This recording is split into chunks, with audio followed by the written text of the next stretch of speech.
first red flag is like, oh, a man is up here being violent towards an inanimate object. Yeah. I'm like, I'm gonna go. A man is up here. I'm gonna go.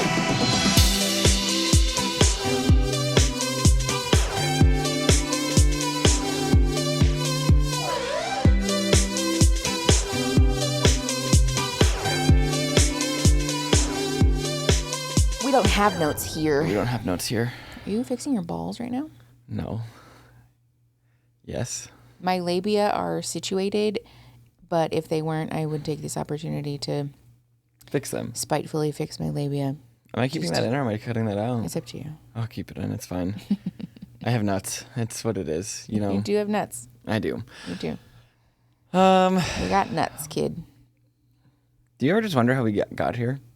Like here specifically, or like this place in life? I guess sometimes both. I guess. I can feel that there's a meme coming. There's a joke coming, and I don't know what it is. You know what's so funny is there actually isn't this time. I think I remember reading an interesting headline. Let me see if I can find it real quick.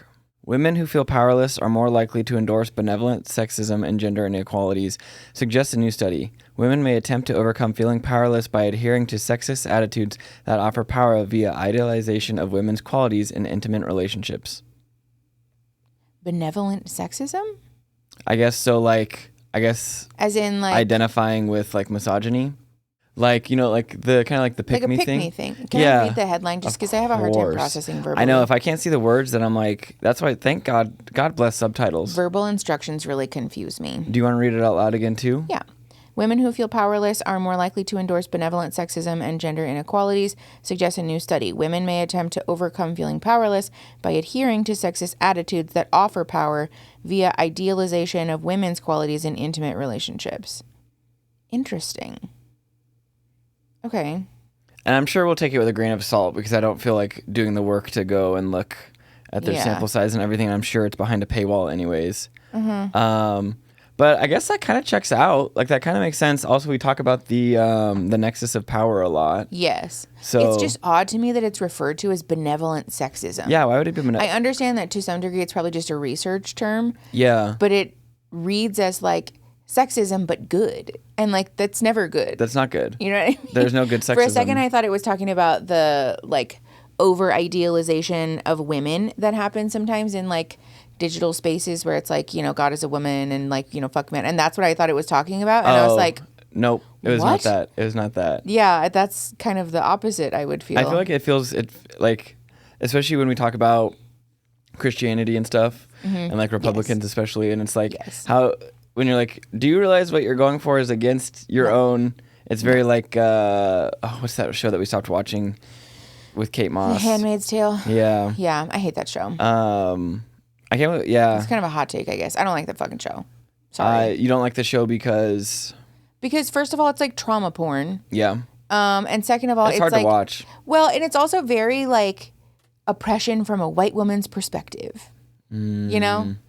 Like they center this story of a white semi-affluent woman and like pay zero fucking attention to the way that intersecting marginalized identities had people like worse off. It's just it also just feels like the kind of fantasy thing that white women do where we sort of like fantasize about oppression in a very particular like YA romance novel kind of way, and like that's not what it looks like, you know? Like it's not actually that pronounced. And also like just because we're not living in like literal Gilead doesn't mean that like Black and brown and like also like just marginalized people generally haven't been getting like forcibly sterilized and like had their reproductive shit fucked with treated like shit. now. You know what I'm saying? Like currently today, you know, like disabled people and like indigenous people.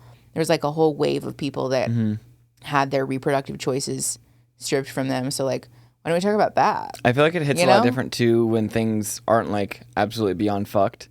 Yeah. But like when you're already living in it, it's like like, man, I'm trying to watch TV to escape. That's like I'm not trying to. Yeah, that's not like, fun. I don't want to live it and. Yes. Yeah, I don't know. Well, I don't know. It feels kind of like it sets up this weird attitude too. I'm going to talk about this in a video that is like in process right now. I'm going to talk about what video is it? Can we know? Leftism and evangelicalism and like the sort of strange Venn diagram that exists there. When it becomes somehow a circle. Yes, but there is this kind of strange like fantasy thing about like a very like obvious apocalypse. You know, that like it's like really the doomsday, common, like the dooms. Yes, yeah, like it's you really need common evangelical Christianity where, you know, they almost seem like they want that to happen, like they're excited about it for some reason.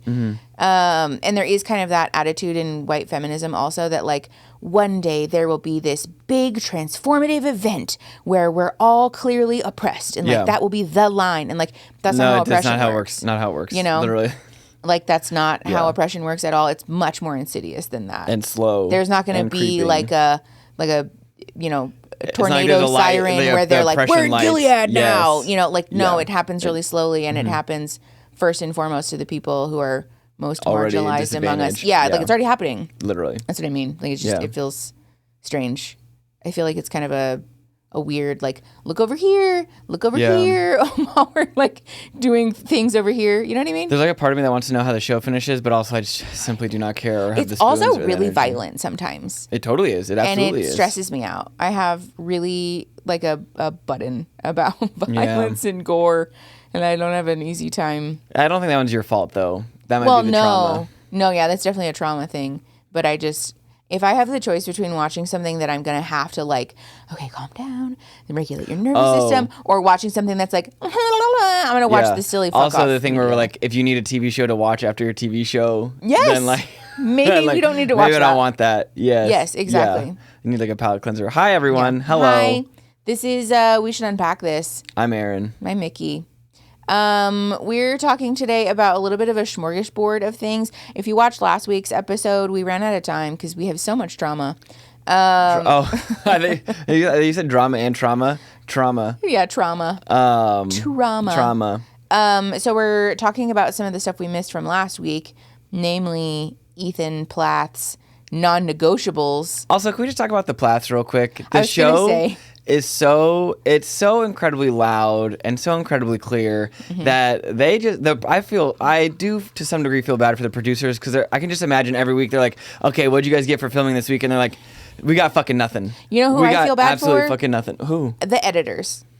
Who have to take 35 minutes from last week and somehow repackage it up to be interesting. Because I was like, every episode, like, okay, they're like, okay, we can do 5 minutes of B-roll from last week's episode. So that gets us down. And then we can just take some videos of like the countryside. Yes. And the last 7 minutes will be a later this season on Plathville. I'm surprised they haven't started doing what The Secret Life of an American Teenager does, where they have 15 seconds of fucking black screen in between scenes. Like, I know it was for a time when there were commercials in between the show, but I think it's because they're filling that time with B-roll. Oh, definitely. And like annoying music and stuff. That show does not function unless Ethan and Olivia are will they, won't they? Yes. Again, and I'm so genuinely thankful that they're won't they-ing right now. But it's just like that whole last episode to date this is they did a Spartan race for the whole fucking episode. Also, can we just talk about how, generally speaking, especially TLC, there's, like, it's pretty obvious, I think, that most of it is fake or staged, reenacted or, like, heavily prompted, right? But this season especially feels very I'm like, are these advertised? Fake? Are these, because like that, and then the jujitsu thing and the line dancing thing? Like, I feel like we're just doing activities, like it's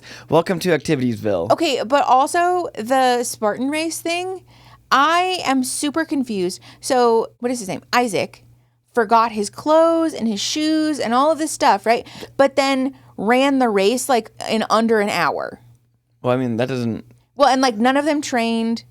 None of them had supposedly prepared, but all of them ran the race in like the upper end of fast for that activity. I mean, like, it didn't... None of it looked inherently difficult, no.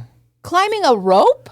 The climbing the rope one would be hard. That one would be hard. Climbing a rope with no preparation seems like kind of a difficult task, no? I feel like, well, I guess I'm a bad...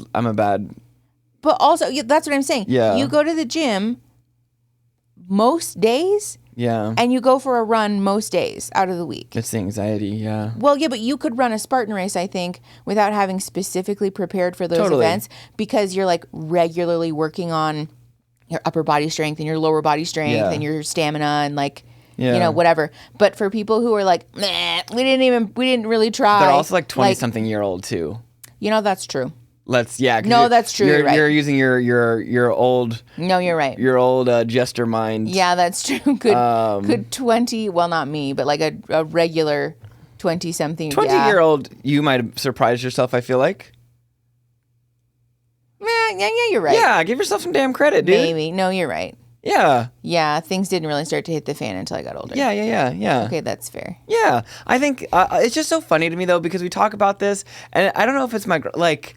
Also, I think with the presidential election stuff going on right now too. Yeah. I'm like, if I can't picture you in like leisure clothes. Yes. Like if you we saw that picture of Tim Walz. Walz. In his He was walking his dog. Yeah, and I was like, okay, this dude clearly knows this. He has clothes to wear as a normal person, and basketball shorts and like running shoes. But it didn't look weird. Like it also didn't look like brand new or staged or like. Can you imagine? Man, that's clearly his. If they're like, hey Trump, can you walk? Also, that would require him to know how to do anything, like have compassion for anything other living besides being. himself. Yeah. Be like, hey, can we get a picture of you like JD Vance going to the donut store? Yeah, and he's wearing a suit and is like. He's like, hello, humans. How do you? I have come to interact with you. Do you do donuts here? It's so weird. And it's so weird. Did you see the one woman behind the counter? He's like, oh, hey, yeah, hi, I'm running for. He didn't. To be clear, he didn't say with that much riz either. Yeah. He was like, hi, I'm running for vice president. She's like, okay. Like, stop. Yeah, it's funny as fuck. Actually. Oh my god, I haven't watched it. She was like, just avoid. She's like, yeah, I don't want to be in the video. And then he's like, just take her out of all the shots. And then they leave her in there. They blur her face out. Oh my god. Yeah. That's so weird. But then he's like asking the dude behind the counter. He's like, "Oh, how long have you worked here?" And he's like, "Oh, since July." And he goes, "Okay." What is that? And I know that that's kind of an antiquated thing of like, could you sit down and have a beer with them? But, I know I hate it, but also at this point, I'm like, genuinely though, like. I think it's kind of sad that that's where we're at, but it is kind of where I'm at though. But like, because between that and then like, and then the Plaths, where it's like, hey guys, we're gonna go do. I don't know, like they're going to the boat and they're like dressed the fuck up. What? Like, are we doing all it for of film? their clothes seem so situationally it's inappropriate. Like everything is Sunday's best. I don't understand. They're like, hey, what's the outfit of the day? Sunday's best. I don't understand. And I'm like, maybe it's just me because I exist as a genderless blob. We leisure hard. Generally cares very little about my appearance. I know. Outside of like my hair looking nice, which also... It's fine. It is fine. We've been getting up at 7 a.m. with the dog, which is really early for us. Any energy, all that juice I had a couple episodes ago, gone. Also, I'm healing a fresh tattoo, so if I make faces, it just hurts. It just hurts. I got my kneecap done, and it really Yeah, God it damn. looks really good though. Oh, I can't wait to get the sandworm off. But damn, the kneecap is no fucking joke. Yeah. But no, outside of my hair, barring outside circumstances, I really just don't care about my clothes. Like I enjoy putting on a fun fit for like the expressiveness of it and like when I want to. Yeah. But especially the phenomenon of like, it feels like a very influencer thing too, where like we've normalized, because we're lying about it, we've normalized like I'm going to get up and put on a whole fit and just like sit in my home. Like I'm not putting a shirt on until I have to. Also, I'm not putting on denim to be in my home. No. No. If it doesn't have a stretchy waistband, I'm not wearing it to sit on my couch. No. And I know too, like jeans and stuff are a lot more normalized, I think, on like the South and the East. Sure. But again, I don't know, especially if it were cold. I'm going home and I'm putting on sweatpants. I'm going home and I'm putting on cozy pants. Yeah, that's a good point. Because I was like, oh, well, it's hot here, so no wonder like we wear as little clothes as fucking possible at all times. But if it were cold and I wanted to be cozy. Yeah, I'm hoodieing. Like, I want like my quadruple XL hoodie. Yes, and this is not judgment at you if you like wearing that stuff. No. I'm just saying I think like it's interesting. The influencer phenomenon of like making people feel as though they're like ugly or like not doing enough because you're not putting on a whole inspired, do less. like, put together outfit to just exist in your home. Like, no. Don't feel like I'm not doing that. It sucks. I know they're filming too, so there's some professionalism to it. But I'm like, is there? But also, I don't know. I think there's kind of a value in like when there are activities that the producers have clearly scheduled for you, then wear your little fits. But if you're just like globbing around your mom's houseboat, I don't think we need to be doing the most. I really don't. We don't need heels. We don't need heels. No. Like, it's really strange. Yeah. And Kim's clogs Her little heeled clogs. I don't get it. Are those her leisure shoes, do you think? I have no idea. Also, you need to bring your Crocs next time. I have my Crocs. No. Your Crocs. I do. We will leave it at there, but yeah. our friends need to see that. I bought a pair of Crocs while we were on vacation, and I love them. I love They're also, too, pretty cunty. That while we were on vacation, instead of buying things that were related to our destination, we ended up at places like the Crocs store. Buying a bunch of Crocs. I mean, I'm happy about it. Do we share a picture of our art that we found? No, we have not. We should share it. We'll put that up on the screen. We found a piece of art. That's one of our favorite things, too, is instead of buying tourist things, we try to buy local art. We could not find a thrift store to save our life. Also, those rats had a thrift store listed. No thrift store to be found. It was not a thrift store. Drove to a part of town. No thrift store. It was not a thrift store. It was a fucking mall. It ended up being a mall, actually, yeah. They got our ass so good. Yeah, we got. Did not buy anything. Oh, we did buy something there, actually. We bought some local... We did buy stickers. Did we? We bought stickers. We bought stickers. Anyways, let's talk about Ethan's non-negotiable list. I think real quick, too, if I just can I have one announcement? Just as far as for progression, because I was learning guitar when we started. Yeah. And I learned my first song. Yeah. I played my first full song. Singing and strumming is really hard. Really good. I have, it's the thing where, like, when I started composing and writing music, I was like, wow, I have a lot more respect. And then singing and strumming and playing, and I'm like, God fucking Having damn. to put all the pieces together. Seems like kind of a lot. Now when people are like doing cowboy chords and singing and stuff, I'm like, never mind. I get it. Fair. It makes fucking sense. Yeah, you were talking about it feeling kind of like that thing where you're trying to like rub your belly and like pat your head. Oh my God. At the same times time. 10. Yeah. Yeah, it's just like a coordination. Breathing, pitch, strumming, notes. You wouldn't tune. anticipate. I also think it is so. Also, if any of you have small hands and you want to learn guitar, it is possible. But like, damn, the upper fretboard, I just feel like like a little kid. It's getting better, but I feel like I do think it's also just like a learning curve thing. No, definitely. There's definitely that But I stand by that. If you got long fucking if you have long spindly fingers, it's probably you're easier. probably fucking set. But I feel like that's such a specific thing, though, because you can't have big hands where your fingers are wide, because then you're like sort of mashing things. You need to have long. It's like piano. No, it's like that thing. Hands. You know how like Olympic athletes too, like to some degree, like some people just get lucky too with their genetic buildup and stuff. Yes, makeup. I think that's like a lot of people. And like I really feel the same way. I'm gonna do it. I'm gonna overcome it now. You should. I think we've gotten through the. I believe I want to quit every other week. Good. So I'm glad. I think we're over that. And if that comes back, that's okay. And you could feel how you feel about it. Yeah, and then I got a new guitar. Yeah. And I'm not allowed to take time off of work because. Also, I don't know if we talked about because we found that thrift store, that music thrift store. Yeah. Addicted. It's so fun. There's a music thrift store here in Tucson. I mean, there's probably several, but the one that we found is really cool.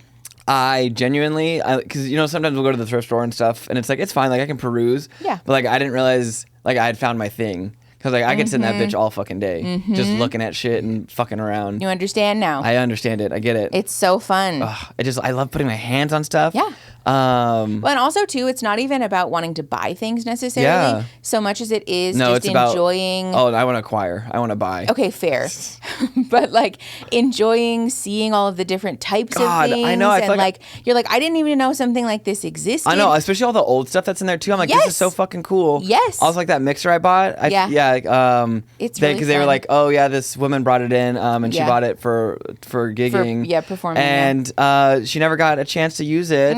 She ended up not using it, and I was like, I'm not gonna let this little. I was like, this little mixer's gonna see the light of day for her and for the mixer. I'm gonna get you out. I'm gonna get you outside, get you some air. So you got to do it. Yeah, I'm gonna let it run.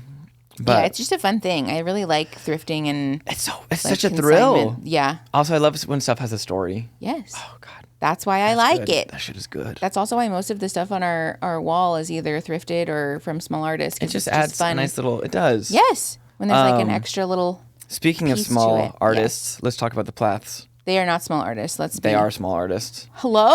Like all of them have a Spotify. Oh, that's fair. It was a burn, but I don't think you got it. I thought you meant like art. Okay, so are we talking about Ethan Plath? I think it's time. We should talk about. Do you remember what his non-negotiables are? Because I don't remember them off the top of my head.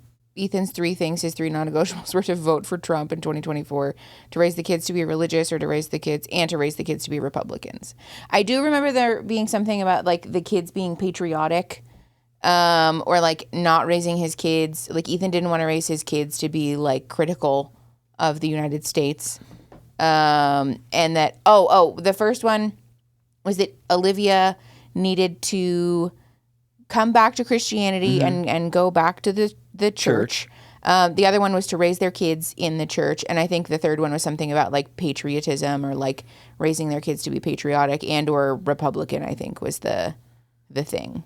There was something that Olivia posted on her Instagram story where she talked about how a big difference for her, or like part of what pushed her to be like, oh, this is terrible actually, was Ethan talking about, you know, what would happen if their kids turned out to be queer. And he said something to the effect of like, he would turn his back on their kids because he wouldn't be able to like support that or something. And she was like, that's not, she was like, I can't raise kids with a man who believes that it's totally fine to turn your back on your kids if they just don't do the things you want them to do. So I love how in the same breath they can be like, oh yeah, all babies are important. It's so important, blah, blah, no abortions. Every kid must come to term. Sanctity of life. And then is like, oh, but not if you're gay. Yeah. God forbid you're queer. Though. Yeah. God forbid you're anything other than like what we perceive to be this like status quo. Yeah, exactly. Yes. Which like again, like questions like, why are you having kids? Yes. Because it's the thing to do. Because it glorifies God. Fuck, that shit is so annoying. Yeah. I think again this too, like where especially like the critical thinking part and stuff is like, you know, if you did like half of that for yourself, maybe you might not have gotten a divorce. Maybe you like might not have been in a miserable relationship. Yeah. For like, they wouldn't have been in the relationship to begin with. In the first place. Yeah. But also to be fair, they were very much like victims of that mentality, I think, because they were like that's fair. 19 at that or point, 20. yeah. But I think like as adult or like well, yeah, but as adults they were already married. No. But I mean like the kids part to like to have like no. I feel like it's just so bizarre to me, and maybe that's like because we're weird, but like to have no desire to want to think like, oh, what resonates with me? Or, like what do I want my life to look like? You know, like I just can't imagine being so committed.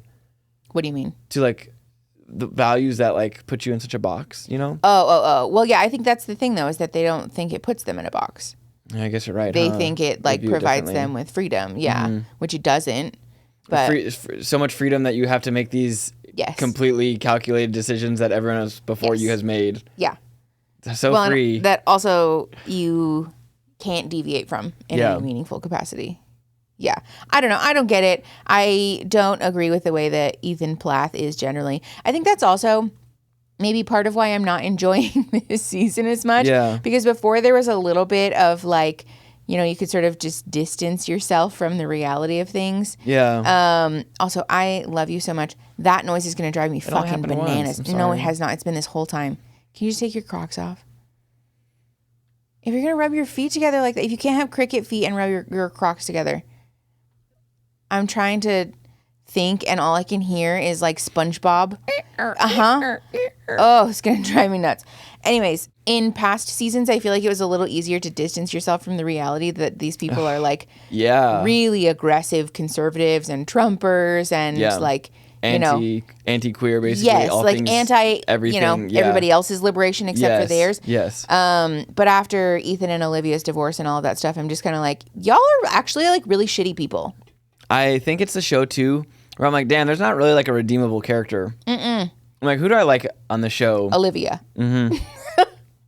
And even then, that's not a good sign. Like what Olivia is being shown on camera, like what she's doing on camera, is not really the stuff that I'm interested in at all. I want Olivia to sit down and like either talk at length about her own deconstruction and how that's going and how her life has changed and how like all the upheaval, all that stuff, or to like spill the tea about the family. I want the drama, right? Yes. Or to like see her really unpacking and processing and like, you know, see the changes that she's making in her life now that she's left the Plath family. Because she clearly, I mean, she seems a lot fucking happier now. But like, we're not getting any of that. We're just getting like Olivia going to the bar with her sister. I think it's interesting too because also obviously probably because Kim has so much control over the show clearly. Yes. Because Kim is always painted somehow in a redeemable light. That, because also like that's the stuff that I feel like people would want to watch. Yes. Either the producers aren't checked in or like they would never be allowed to film that. Yeah. You know? No. Because also too like that's happening to Kim and burying the whole family at the same damn time. Yes. Because basically Kim's like, yeah, all those rules I had for the kids that I felt really passionate about before, I just don't care about them anymore. Just don't matter. Can you imagine, like, I let our growing up- 9-year-old go country, like, line dancing wearing a crop top. Yeah. And it's all fine. Can you imagine, like, growing up? I would be, if I was the older kids, I would be pissed. I'd be pissed. I'd be like, fuck you guys. This Yes. double standard fucking bullshit. Especially Ethan, because the whole, and like, I resonate with what Olivia said. She was talking when she was packing up the house about, you know, looking back at pictures of them on their wedding day and all this stuff. And she was like, you know, if I could tell those young kids what I know now, she was like, I don't know if I would, honestly, because all of the learning and all of that is really valuable. But I think the trauma of it all, seeing your younger siblings not have to do the things that you did that caused you like a whole bunch of trauma, I would be really mad. I'd be so distressing. I'd be pretty pissed. Yeah, me too. Because I think Ethan and Olivia might have just had a normal 20-somethings relationship and then, you know, went separate ways when they figured out, like, more so who they are. Yeah. But instead they had to get married and do this whole really painful thing that fucked everybody's shit up. Yeah. You know? The other thing that's interesting to me about this season of Plathville, too, is the chatter about, like, why is Olivia on the show still? Oh, I literally just saw something about that. But, like, because she's not part of the family anymore. Yeah. So, like, technically, she shouldn't really be part of the show. But, like, I don't know. She's the only interesting person on the show. So, like, also, are you distracted now? I did get it for a second there, but I'm back. Yeah. Oh, okay. Someone closed the door out in the hallway, which was confusing because we're here on a weekend where there's no one else normally. Yeah. But I'm curious how they're going to handle that in the future. Yeah. Because, like, I think this season it made sense because at the start of the season they were still together. Yeah. And then they had to sign divorce papers and all that stuff, right? But then now, like, moving forward, they're, like, fully divorced. Yeah. So is she going to continue to be on the show, you think? I don't know. Do we want that even? I feel like... I want an Olivia spinoff, personally. Do I though? Or I guess it'd be interesting. Yeah, I don't like. That's fair, actually. Do we? I'm like, is there really that much more? I don't know. Like, because also, it's kind of hard to watch the, like, painfully, like, uninformed. It's not, like, anything against her, because obviously she's doing the work. And I'm sure, like, whatever's depicted in the show is, like, far and away. Because you said they're, like, super behind, right? Yes. Well, no, not super behind. That's Sister Wives. That's super behind. Oh, is that what I'm thinking of? Yeah. Plathville, I think this was filmed last year. Okay, so it's not that far. It's just hard to watch someone, like, I guess, go, like, obviously deconstructing is hard and everything too, but it's, like, hard to watch someone, like, be, like, fish out of water kind of a thing. Like, you've been There's, like, an awkwardness to it that you're like, like, I don't want to watch this. I don't feel like we should be seeing this. I don't know how I feel about it. I think there's also something to be said about the like, audience effect, you know? What do you mean? Where like people behave differently when they're aware that they're being perceived. Yeah. And so I think for her most effective growth and, like, you know, like, forward movement, it would make more sense for her to do that in private. I wouldn't want to have all that filmed. No, I really wouldn't. Like me, like learning to walk, basically. Oh God, I know. Well, and then there's just such a rapid change that happens in your values and beliefs because you're like unlearning all of this stuff all at once, you know. So it just is very overwhelming and chaotic. This is kind of that thing too, where it's like, you know, you just watch a show for the last time, or you watch an episode and then, like, that was the last time you ever watched the show. I know. Yeah, I'm kind of curious to see after, especially at the end of the season, because also too, I feel like they do that thing too, where they tease and tease for something big, and then they get to it, and it's like the most mild, mundane. Yes. Okay, can we talk about Micah and his girlfriend? Absolutely. By the way, speaking of mild and mundane. Yeah. I don't think they like each other. I don't think so either. I'm just going to say it. Or maybe if they do, it's like the awkward thing on camera, maybe? I don't think so. But I think they have an active vitriol for one another. Because also I really it's that thing too where, like, if... I feel like you would have to really hard press us to, like, for us to start picking at each other. I don't know what I would pick at you about. We do pick at each other, but in a playful way. In a way that's clear. Because we haven't made it to this episode on the live streams yet, by the way. Aaron and I are up to date on the episodes just, like, on our own. Normally we do a pretty good job of waiting, but we'd already started. I took a selfish, and so it's fine. But we watched the episode where there's the reveal of Micah's girlfriend, even though we've already seen most of her face. I know, and they do everything. They do like every shot around, and like there's just like no nose. It reminds me of when, like in cartoons, they do the superhero thing where it's like just a little thin strip of black cloth and they take it off and like, oh my God. Or the glasses for Superman or something. Yes. Like that's not a disguise. Whatever. But so there's the reveal about, Micah and his girlfriend. Yeah. We get to like see her. That's the big reveal and whatever. And they're just sitting on the couch having a casual little chit chat about their relationship and whatever. Very normal. And they get in this weird pissy little argument on camera about who does projects inside versus outside. It didn't take much prompting at all. No. Also, it's very like age appropriate. Like I feel like that's like new relationship. Yeah. Like fleshing it out. Like that's fine. Sure. But also like that's what you guys have to say about each other. Well, but it's just the thing where like it feels very much like the Michael Scott dinner party thing. Yeah. Where like they're very obviously annoyed and upset with each other. Yes. But we're just like, honey. Yes. And like everyone else is just like, oh God. Like everyone else is aware. But yes. like I don't know if they think they're playing it off cooler than they were. I don't know. But it was a really strange moment to witness. And then the producers ask them about marriage after previously they're like, oh yeah, we call each other husband and wife. Like we are basically married, also, blah, blah, blah. Yeah. But then they ask about marriage and they're both like, don't say anything. And who knows? Maybe it's because they are already married and that's like the big reveal. I don't know. But it just came across as like, oh, we don't want to talk about that. Like that's a sore spot kind of. Also, where is she from? Or where did they find... This is another thing that I'm like, this is fake. Because like the ranch thing? She said that she had never tried ranch and she had never tried salsa until she met his family. Because I can believe like the ranch thing. I don't buy that. Because even like salad, like you've never had a salad? Also, kids eat ranch all the time. That's where most people eat ranch for the first time is in childhood. Is there like a religion that doesn't allow you to have ranch? No. Or... No. Like... That's fake. And the hot sauce, she did say hot sauce too, didn't she? Salsa is what she said specifically. Like in America? I understand that they're in Georgia, but still. There's salsa though, like, but... You can get salsa at Taco Bell. That's what I'm saying. Like hot sauce? What?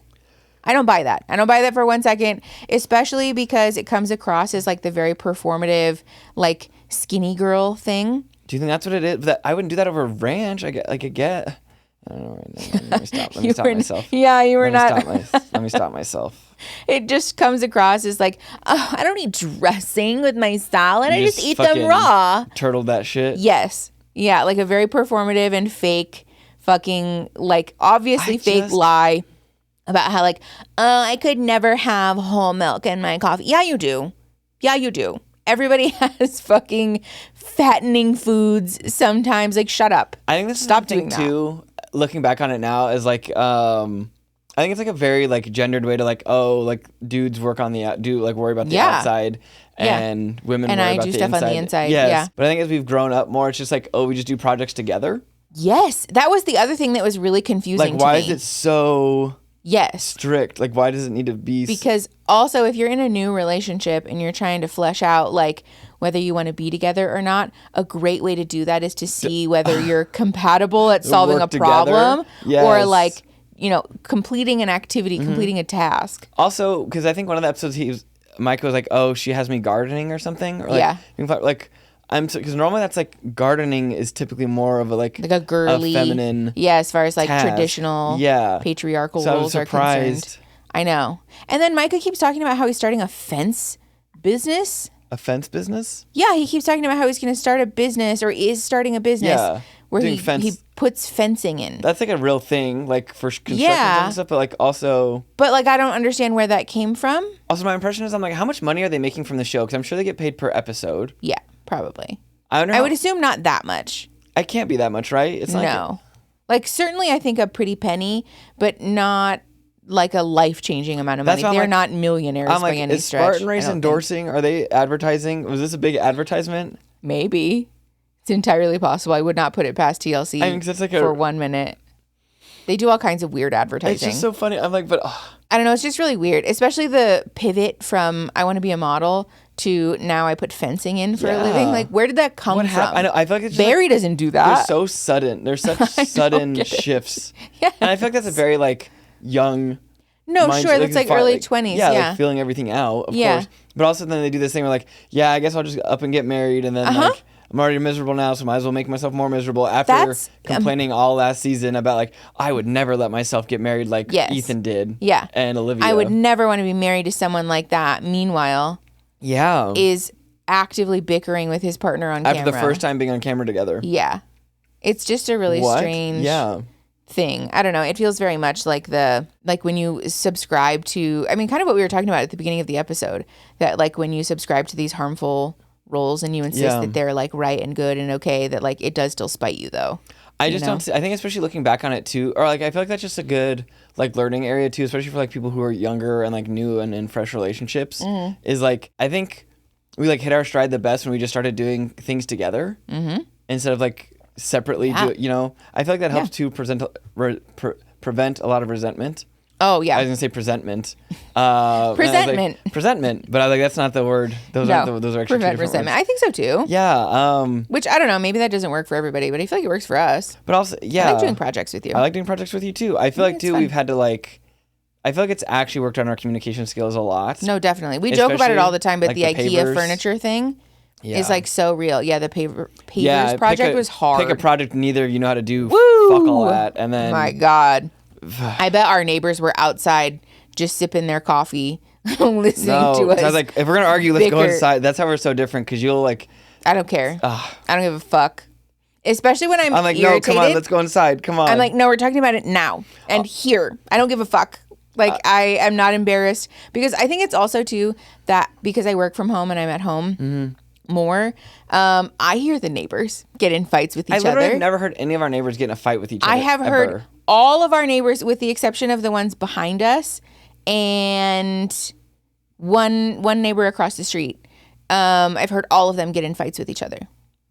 I'm missing all of it. And like, not like they're standing in the driveway and having a tense discussion. Like, I've heard them yelling through the walls, through their walls and our walls. There's nothing wrong with that, of course. No, it happens. Yeah. You've heard them fighting. Yeah. Damn. It's not like it happens like every day. Clearly, it's probably like once per household. Yeah. But like, I have heard these people get in fights, and so I don't give a fuck if they hear us arguing over papers. That's the little introvert. That's the introvert in me. You know? Yeah. That was a good project. Like, we did do a good job. The audience thing. Yeah, we did do a really good job on the pavers. I like them. We did plan on putting a table out there that we have not yet. But also to the bugs right now. You say that every season.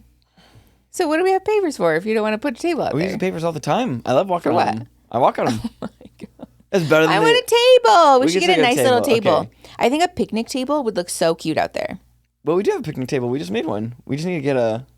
Do you know what a picnic table is? Oh, with benches. Yeah. We have so horribly derailed. This is just our inner workings of our home decor. And yeah, that's fair. That's true. Have you listened to any of the episodes of the podcast before? Okay, so picnic table. Yeah. Okay, with benches. You know what? We're gonna open it up to the comments. If you think we should put like traditional table with chairs, we have that right now. We don't have chairs. We have like two. Chairs. We do need new chairs. Why? Yeah. It just my thing is, why does outdoor? Is this like this everywhere? Outdoor furniture is like, it's like you might as well call it wedding furniture because it's so goddamn fucking expensive for no reason. Yeah, but I think also it's especially hard here because like wicker, out of the question. The sun like, eats it. Wood, even really out of the question. Like that's not going to happen here because we have such intense seasons where like, first of all, it's really hot for most of the year. And then the other part of the year, there are crazy monsoons where it's not just like a trickle, it's like a downpour. So that furniture has to be super resilient to both really high temperatures and water. We don't have rust. What rust's here? Literally everything. If you leave it outside. No, we do not have humidity like that. Dude, we do not have humidity like that. Okay, but humidity is not the only thing that causes rust. No, yes, of course. You know that, right? Yes, I know this. Compared to other places in the world, our rust worries are way lower. Yes. I feel like it's not. Yes. In some parts of the country, they literally have to spray shit under the cars to prevent rust. Well, but that's because of the salt on the roads. That's different. Oh, fuck. That's right. You're different. Yeah. We know things about other places. Yeah, no, that's because they salt the roads to keep the snow down. Do you think real salt of the earth people are the ones salting the roads? I'm not answering that question. I want to know. Put your opinion in the comment. Do you think in the comments?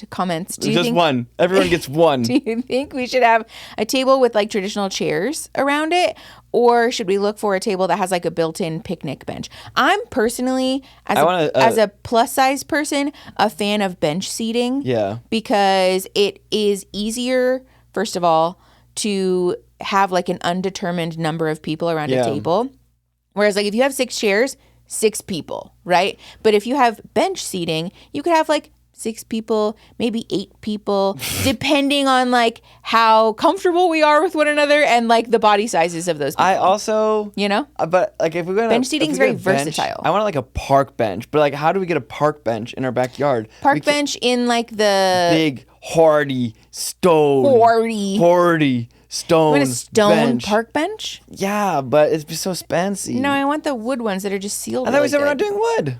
But if it's sealed really good, it's probably fine. You just undid what you said earlier. I didn't say we weren't doing wood. You sound like a Plath now. I didn't say we weren't doing wood. I just said that it gets destroyed. I guess we're going to have to look. I feel like there's an option out there. Also, the place that gives us the best recommendations for things is the podcast. That's true. Honestly, genuinely true. Like y'all, so I think it's just the crowdsourcing thing. Y'all know everything. You're way smarter than we are. When you have thousands of friends. Brains. They're bound to have the answer. I like to think of us all connected. Yes. Like a little neural like network. I was going to say, what is the thing in Baldur's Gate? Us. No. What is it called? Not us, like the little monster, but the actual network of the hive. Is the hive mind? Is it the hive mind? Not the elder brain, but it's like maybe it is the elder brain. But they're all connected. Yeah. Via Wi-Fi. Yeah. I don't know who the elder brain is, though. Did you hear what I just said? Or are you just saying yes to it? Via Wi-Fi? Yeah. They don't have Wi-Fi in Baldur's. We're connected by Wi-Fi, though. No, we're connected by Wi-Fi. I don't think they have They probably have something way magic-ier. Magic-ier? Yeah. That's fair. Also, you guys, we got more art delivered. So there's new stuff coming on the wall. I'm very excited about it. Honestly, yeah. I feel like some of it's going to get redone. I think so, too. Or we'll just start expanding up and then down and then around the sides of the room. I am so curious how people are going to react to this episode because I feel like we have so quickly devolved. People enjoy it, I think. Do they? I'm trying to think what other goings-ons at our house is goings-ons. Update on Savannah. She's doing really well. God damn. I don't know how much sedation we have to sedate. I have never met a dog. I'm so glad. Like that... Speaking of which, I'm going to check on her. She was a cheap, I think it was like $200 for the adoption fee or something. In total, yeah. After her initial vet visit and all of that stuff, yeah. But she's like a $15,000 dog now with all the... Yeah. I feel like I like to think of her like in Fallout, like we're modifying our dog. Like, so now she's like Robo. She's like, yeah, we've customized her. So she's advanced Robo back dog. legs now. Yeah. But like that... She's like, what, 10 years old?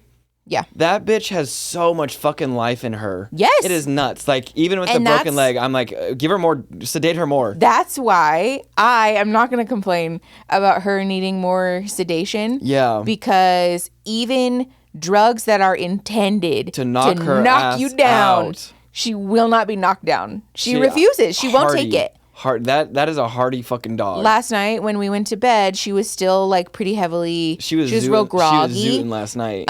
From her midday meds, and so we were like, well, I don't want to really put her on a different planet. So it's fine. We'll just give her sedation in the morning. And this morning she woke up like, ready to run a marathon. She said, where have I been? Yeah, it was. I think that's what it was. Is she was like, oh my God, you guys, I feel better. I just wish we could know what they were thinking. She's like, damn, every time I eat, I feel so weird. What's going on? Why? It's so strange. I went to this person and then I left there and I just haven't felt normal since. I wonder too. Also, just like wow, that's so weird. You guys just suddenly give me treats and then I feel weird again. But also, she'll eat anything. But yeah, I don't think she connects the cause and effect, though. No, I don't think so. No, I think there's no way, right? Yeah, she just is. She'll eat anything. All of a sudden, like, I don't feel so good. Yeah, but needless to say, I feel it was a good investment. Yeah. I think she's got plenty of. She's doing a lot better. Honestly, she's not allowed to die now. No, absolutely not. We got to get a return on investment back in love. She's putting weight on her leg. Yeah. And she's going to get her staples removed on Monday. Tomorrow. So, yeah. That'll be exciting. Oh, I'm so excited. And then hopefully she won't have to wear the cone. I feel so bad for the cone. It depends on how well her incision has healed. If it's pretty good, then... It's looking really good. The doctor this time, the vet did. Yeah, it's clean. I was impressed. Because last time looked like I was describing it as a World War II battle wound. Yeah.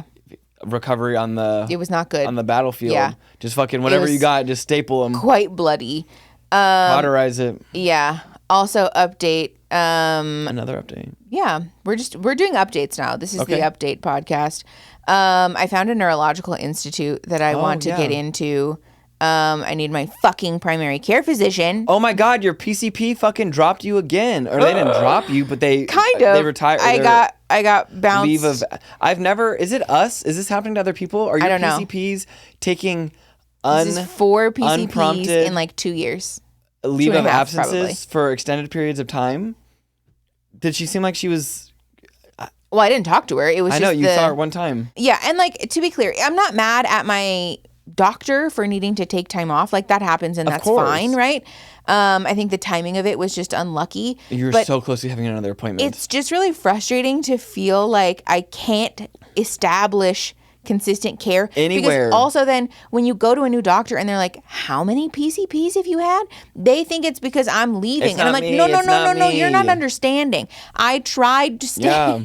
They wouldn't let me. Yes. I keep getting bounced to new people and it's just like a whole thing. So I found a neurological institute that hopefully is covered. Phoenix. Yeah, it's covered through our insurance in theory. And so if I can get a fucking referral and get on the wait list, then I might be able to actually see a doctor who gives a shit and knows something about whatever the fuck is wrong with my face. I feel so like sad and like upset knowing like there's people who have like actual like dire emergency. Yes. Like yours is awful. At least it's medication. Yes. It's responding to medication right now. Yeah. But like, what do you do when you need to see like the ER is just your only choice? Yes. Basically to get fucking taken care of? Yes.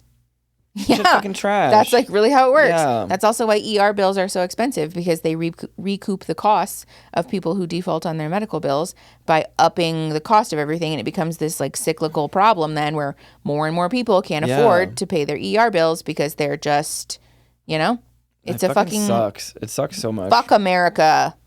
The United States is the bad place. Yeah, truly. Ethan, did you hear that? Yeah. Ethan's all right. not watching this. I feel like we have one more thing that we were going to talk about, but I don't remember what it was. I did start reading that book. It Ends With Us. How's that I saw actually a lot of comments on last week's pod of people being like, don't bother. It's so bad. Just from what I heard, don't bother even reading it. Like if someone had read no other books in their entire life and they read Twilight and they're like, I can do this. Kind of. At least just from what I heard. It feels almost like an Arrested Development kind of situation where this author, this woman, got stuck in like 2013. Edgelord humor. Yeah. Like writing. Uh-huh. Like. And was just, for some reason, under the impression, I mean, I guess because she sells a fucking shitload of books, that like this is the way. Within the first, 5 pages. That whole rooftop scene is just obscene. It's the first scene in the book. That's what I'm saying. It's literally the opening of the book. I was listening to it while I was making my breakfast, because I listen to audiobooks because, paper books are not my thing. Yeah. And I was listening to it while I was making my breakfast. So I'm, cooking eggs, being like, hello? What are you talking about? The dialogue is odd. It's odd. To say the least. It's so poorly written. It's really, really bad. It's clunky. It is clunky and awkward and cringy. But it's also so sketchy and scary. Yeah, the norms, deep disclosures and the Yeah, the norms that we're perpetuating in this book are wild. Literally the bonding over trauma, y'all. Yes. In case you aren't familiar, if you're sensitive to DV stuff, just know that going in. We're going to talk about that. Yeah. But the very first, the opening scene of the book is this woman on a rooftop, just looking over at stuff or whatever. And this man comes up there and starts kicking the shit out of a plastic patio chair, just kicking the shit out of it. And then he notices her, and then they have this very sexy conversation where he's so dark and mysterious, and she loves it. Hello? Christian Grey, hello? Literally, what is that? So upsetting and confusing. But also, too, the, like, first red flag is like, oh, a man is up here being violent towards an inanimate object. Yeah. I'm like, I'm going to fucking go. A man is up here. I'm going to fucking go. Like, it's nighttime. I'm on a rooftop. And this is a man that I don't know. Goodbye. Also, it's no one's fault other than the 2010s. Yeah. The word epic used in any context or any form now, I don't like it. It's ruined. I don't like it. Unless you're describing, like, I don't even know, but, like, when you refer to something as, that was so epic. And it's one thing for someone to do it once. But, right? like, I'm like, yeah, whatever, right? Like, people just use slang that they're familiar with. But she used it, like, no less than half a dozen times. In that book? In the span of 3 minutes. Oh, yeah, see, that'll do it. It also, I don't know if you guys have seen that clip. I don't know what show or movie this is from, but there's a clip of someone. Should I just play it? Sure. All right, I'm just going to play it for you. Hold on, let me find it. Can we talk about, too, the new, it's like giving, like, when your humor becomes so dated, when it's, like, so ingrained. And I know there's something to be said for, like, timepieces and stuff, and I guess that's really just what it is. Yeah. But also, like, the new Sex and the City that you started watching, bad. Ooh. I feel like that alone is going to need it. Yeah, we might have to talk about, and just like that. At least they stopped saying the F word, I guess. Is that an improvement? So the bar is in hell. Yeah, we've, I guess, reached a baseline. Also, bad. I didn't realize the only character I like is actually Samantha. Yes. Samantha is, like, kind of problematic. Yeah. A good amount of the time. But at least her character is, like, first of all, consistent. But second of all, like, she's probably the character that is most committed to the, like, we support each other and, like, we center women in our lives and not men. Yes. And all of the other characters center men. Yeah. Oh, my God. Also, too, like, I think it's really great that Sarah Jessica Parker had her boundaries and stood by her shit. Yeah. But, like, the bra thing, once you brought it up. Yeah. Because, like, she'll be wearing outfits and I'm like, a bra doesn't even make sense. No. Because that's the other thing that's confusing to me is that I understand that she didn't want to be naked or do, like, raunchy stuff. That's totally fair. This is not about that. But it's about the fact that she's wearing these outfits that would look great if she didn't have a bra on. Yes. But she has a bra on, and not just a bra, but, like, a bright pink one, a bright green one. Yes. And, like, first of all, backless bras did exist at that time. Also, we had sticky bras. Yeah. Sticky bras did exist at that time. And also, you're working on a television set. I feel like could they not just, like, tape some stuff into place? Like, I don't understand what that is about. Yeah, because also then to the other spectrum, like, Samantha did, like, full bush. I know. And I know, granted, it was probably it was definitely a merkin. Yeah. But like, still. And I mean, I don't know. Yeah, if one of my friends, I'm like, damn, okay, I was like, respect. Okay, I can, again, like, good on people for having their boundaries. It's just, but could we just contrast? Or also, too, could the costuming department just pick things that didn't require her to have a bra strap in the back? Like, could Carrie Bradshaw not have been serving looks without having to wear backless everything all the time? Yeah, and I don't know. I don't get it. The new one, too, is just such boomer humor. Well, it's just very, like, we hate young people. Kinda. Humor. Yeah. It's not even, like, about them being boomers or about them being old. It's just a very obvious attempt to appeal to people who actively dislike young people and actively dislike social justice and social progress. Yeah. Like progressivism. Which is crazy because that show is, like, so inundated with, like, gay culture. And, well, like, and also, if you didn't want to talk about it, then don't. Like, you don't have to. It's like they made this intentional attempt to incorporate it just to shit on it. Yeah. Like, you could have just skirted around it. I don't think the Gen X people who were watching it would have been like, man, I wish they addressed non-binary people. Yeah. Like, you could have just not included a non-binary person in a problematic way. You know? It was just really strange. Ugh. Anyways, okay, here's the clip. Let's listen to this. Pumpkin spice latte, please. I want it freezing, though. Actually, I just want a regular coffee. Those white girl pumpkin spice lattes annoy me. I'm in love. Name? Senorita Awesome. Please no. What is that? What is that? Who wrote this? I don't know. Who's writing this stuff? Who is doing this? That's the energy that all of Colleen Hoover's dialogue has. It's very, like, pick me, very, like... Was that satire or that was a real... I think that was a real... clip from something. I don't know what it was from. Not those white girl pumpkin spice lattes. But then also the barista being like, I'm in love. She said, I'm not like the other girls. Yes. As somebody who used to be a barista, I'd have been like, okay, As soon as she was like, I want that freezing cold, I'd be like, okay. I can get it as cold as I can get it. It's going to get served to you how it's going to get served. I'll just write that down and make it for you. Like, I don't care. Also, I don't give a fuck. as we get ready to be in fall, Mickey has started your fall playlist. And so it's fall. We've decided it's fall. It's fall now. We've canceled summer. Yeah. Fall is upon us. If you want a pumpkin spice latte, just get what you want to fucking drink. Just get one. Just get one. Don't Just get drink one. things Don't that are drink fun. it from Starbucks. But otherwise, just get one. Fuck Starbucks. If I see one more goddamn Starbucks go up in this city, I'm gonna fucking implode. Listen. Here's the thing. I'm gonna implode. We are still boycotting Starbucks because they're participating in and or supporting the genocide that's happening in Palestine. So like, fuck them. But generally, also outside of that, there is no world. Huh? It's not even good coffee, really. Well, no, that too. But there's no world where I want to support a business that is like erecting new structures all over the city like a disease. I hope you fucking... It's like a zit. They're like zits. So exhausting. Like, who's approving this? I Fuck don't you know. guys. But Fuck you it's so guys. fucking irritating. Literally. There's literally a Starbucks drive-thru like 1 mile away from another Starbucks drive-thru. My favorite is when they have a Starbucks and then they close that Starbucks to put a Starbucks in the same fucking... I'm not even fucking around. They'll in the same put one lot, literally across the intersection. just with a drive-thru. Yeah. Like, what? Like... Why are we doing this? Why are you this guys. way? I hate Starbucks now. Fuck them. Not you guys. You guys are awesome. Yeah, no, not you. Fuck Starbucks. You guys are fine. Starbucks and car washes. So I knew that it was going to be bad, the book for It Ends With Us, but I didn't think it was going to be that bad. I don't know how you're going to... Thank God you're listening to it. I was just expecting it to be problematic. I didn't think it would also be cringy. I feel like I'd almost rather problematic but done well than cringy and done poorly. No, I would prefer it the other way around. Really? Just cringy is like embarrassing, but it's not like going to harm anyone. Okay, good point. I changed my mind. I officially am changing my stance.